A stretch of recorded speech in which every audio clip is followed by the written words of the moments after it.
Hello everyone, welcome back to High Stakes. My name is Brian. I'd like to start this video by asking for your support in 2 simple steps. First, please subscribe to our channel, and don't forget to push the bell icon so you don't miss any of our daily betting videos. Second, give this video a like, it really helps the algorithm boost our visibility. Now before we dive in, for those interested in receiving more premium betting tips and predictions, if our guidance has helped you win bets and generate revenue, we kindly ask for your support in revitalizing this channel. Your assistance is crucial in strengthening our presence on YouTube. Feel free to explore our Patreon support tier or check out our other options. Thank you. New York Mets vs. Pittsburgh Pirates.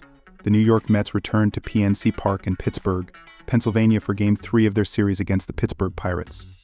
New York this season has a record of 43-44 and sits third in the National League East. Pittsburgh is third in the National League Central with a record of 42-46. The Pittsburgh Pirates were 3-3 against the Mets in 2023. The Pittsburgh Pirates look to bounce back after a lackluster performance yesterday against the New York Mets with a final score of 2-5. The Pirates now have lost 3 of their last 5 games, and now aim to take the lead once again in this 1-1 series against New York. The New York Mets are going back to PNC Park to face the Pittsburgh Pirates after defeating them yesterday with a final score of 5-2. This would break a 3-game losing streak that the Mets have amassed, and would even the series at 1-1 against the Pirates. The Pittsburgh Pirates have a batting average of .243 against left-handed pitchers at home this season. The Pirates had a 2-1 record against the Mets at home in 2023. Sean Manaea has a record of 0-1 with an ERA of 3.93 and 14 strikeouts in 4 appearances against the Pirates in his career. The Pirates have performed well against left-handed pitchers this season and are up against a pitcher who has allowed a good amount of runs to them in his career. Pittsburgh is going to look at this game as a bounce-back opportunity after their poor offensive performance yesterday. I am siding with Pirates on the money line. The Pirates have been very reliant on their pitching core this season as their offense has been almost non-existent at times with a batting average on the season of .230. With their ERA, which ranks 12th in the league at 3.93, most of these games have been decided by the main at the mound. This starts to become concerning as we say Bailey Falter leave early yesterday against the Mets in the 3rd inning due to a left posterior arm discomfort. While Bailey Falter is listed as day-to-day, some more important pieces to the core have been injured, like starting pitcher Jared Jones, who ranks 3rd amongst regular starters in ERA for the Pirates at 3.56. An even larger piece missing for Pittsburgh is relief pitcher David Bednar, who like Jared Jones is listed on the 15-day L reserve. Bednar this season leads the team in saves at 16. The Mets this season have performed well at the plate as they have a batting average sitting at 11th in the league at .247. Their hits are up as well as their runs, which also sits 11th in the league. However, in recent games we have seen a dip in the Mets' offense, with New York having a batting average of only .200 in their last 5 games. While their offense may have performed yesterday against Pirates pitcher Bailey Falter, who was injured after pitching 2 innings where he allowed 5 hits and 3 runs, the Mets may have difficulty against a more reliable starting pitcher like Luis Ortiz, who has an ERA of 3.27 this season with 4 wins and 2 losses. The New York Mets have an over-under record of 7-1 in their last 10 games. Sean Manaea versus the Pirates has an ERA of 3.93 and Luis Ortiz has an ERA of 6.75 versus National League East opponents in 6 appearances this season as a reliever. I expect both pitchers to allow plenty of runs in this one and to see the Pirates' offense thrive again, much like in Game 1 of this series. I am siding with the over at 8 runs. Philadelphia Phillies vs. Atlanta Braves. The top 2 teams in the NL East division will go head-to-head on Sunday when the Braves take on the Phillies in a crucial game. Philadelphia is leading the Phillies by 10 games with a 5.830 record, while the Braves have a 4.739 record and are on a 2-game losing streak. The Braves are favored at a -185 money line, while the total is 8.5 runs. The Phillies pushed their lead in the division with a win over the Braves yesterday by a score of 8-6. Trea Turner had a career day with 2 homers and 4 RBI, while Alec Bohm went 3 for 5 on the day. Johan Rojas had a pair of hits, a pair of runs, and an RBI, while Aaron Nola had a quality start with 3 runs surrendered on 5 hits in 6 innings, striking out 8 and walking none in the process. Atlanta fell to the Phillies by a score of 8-6 in their most recent contest. Ozzie Albies, Austin Riley, and Marcell Ozuna all homered for the Braves, but Ozuna had the most RBI with 3. Albies was the only player with multiple hits on the day though, and he had 3. Max Fried gave up 5 runs on 11 hits in 6 innings while striking out 4 and walking 1 as the starter. Only one of the last 6 meetings between these two has been decided by 1 run. Therefore, I will take the Braves at home with a spread of -1.5. Lopez has given every indication that he can face anyone, as he has given up 3 runs or less in every start this season. Atlanta needs this game more than the Phillies do, and although the rookie Mercado did well for the Phillies against the Cubs, the Braves are a different animal. Additionally, the Braves have a top 3 bullpen in the MLB right now, while Philadelphia is around average. The Braves are much better at home this year than on the road, and the Phillies have not been as good.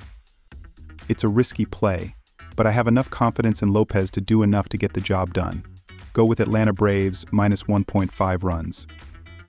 After failing to reach the World Series, Philadelphia knew they had to strike while the iron is hot. Aaron Nola was their biggest signing of the offseason with a 7-year $172 million deal. Whit Merrifield is an underrated acquisition, 1-year $8 million. And they also signed Spencer Turnbull, 1-year $2 million, and Colby Allard, 1-year $1 million. Philadelphia declined a $13 million option on Scott Kingery, and they made some minor moves through the trade market, but nothing too significant. Zach Wheeler was signed to a 3-year $126 million extension, while some notable losses include Rhys Hoskins, Craig Kimbrell, and Michael Lorenzen. Reynaldo Lopez was the biggest free agency signing for the Braves with a 3-year $30 million deal, but Atlanta also signed Luis Guillorme to a 1-year deal and 3 others to a 1-year split deal. Brad Hand's option was declined along with Kirby Yates, Colin McHugh, and Eddie Rosario. However, Charlie Morton's option was exercised at $20 million for 2024. In the trade market, they traded Max Stassi and cash to the White Sox, along with Marco Gonzalez and cash to the Pirates. Aaron Bummer was acquired from the White Sox in a separate trade for a package of 5 players and Chris Sale from the Red Sox. Some notable losses include Yanni Chirinos, Ben Heller, and Sam Hilliard. The Braves have hit the under in the majority of their games this season, including 7 of their last 9. When Lopez is on the mound for the Braves, I trust him and the bullpen to shut down an offense in this case. Although the Phillies have one of the highest scoring offenses in baseball, their pitching has been underrated this year as well. The Braves have had a bit of a scoring problem as of late, with 4 runs or more scored only once in their last 6 games, but I believe in a crucial game as this against a rookie pitcher, the Braves will do enough on offense to cover the spread but stay on the under, so go with under 8.5 runs. Cardinals vs Washington Nationals. In the 3rd game of a 4-game National League series, the Cardinals are taking on the Washington Nationals inside Nationals Park on Sunday afternoon. This Nationals team was able to pick up a 1-4-6 home win on Saturday to even up the first 2 games. The Cardinals are 2nd in the NL Central with a 4.642 record and are sending veteran righty Kyle Gibson to the mound. The Nationals are 4th in the NL East with a 42-47 record and have rookie right-hander DJ Herz taking the ball. Cardinals have been doing pretty well this season but are coming off a 1-4-6 road loss on Saturday afternoon. The lineup did well as they were 11 for 36 with 7 walks and 9 strikeouts. However, Nolan Gorman's pair of doubles were the only extra base hits for the team in the game. Cardinals went 4 for 15 with runners in scoring position and left 12 men on base. Lance Lynn was shelled as he allowed 11 runs, 10 earned in just 2.2 innings of work as he lost the game. The Washington Nationals are fighting to stay in the NL playoff race as we get closer to the All-Star break, and they were able to pull off a 1-4-6 home win over the St. Louis Cardinals on Saturday afternoon. Washington went 15 for 39 with 6 walks and 5 strikeouts. C.J. Abrams, Keibert Ruiz, and James Wood each hit a home run in the game, and the Nats went 6 for 19 with runners in scoring position. Lane Thomas and Jacob Young also stole a base in this game as well.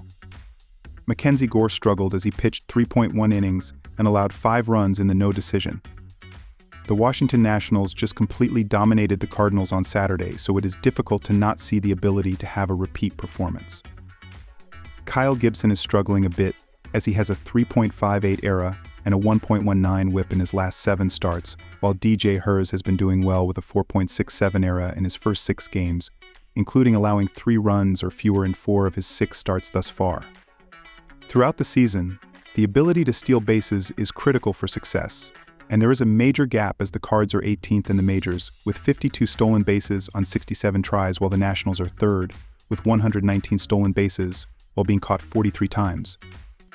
Go with the Washington Nationals to win as a home underdog here. Rookie righty DJ Hers is going to be towing the slab for the Cardinals for this game and is 1-2 with a 4.67 ERA and a 1.37 WHIP in 27.0 innings. He has shown an incredible amount of command with his pitches as he has 7 walks to 37 strikeouts, better than a 1-5 ratio. Hers did not factor into the decision last time out against the New York Mets as he threw 5.2 innings and gave up 1 run on 5 hits with 0 walks and 10 strikeouts. Veteran right-hander Kyle Gibson is going to be taking the ball for the Cardinals and is doing pretty well as he is 6'3" with a 3.88 ERA and a 1.24 WHIP in 92.2 innings of work.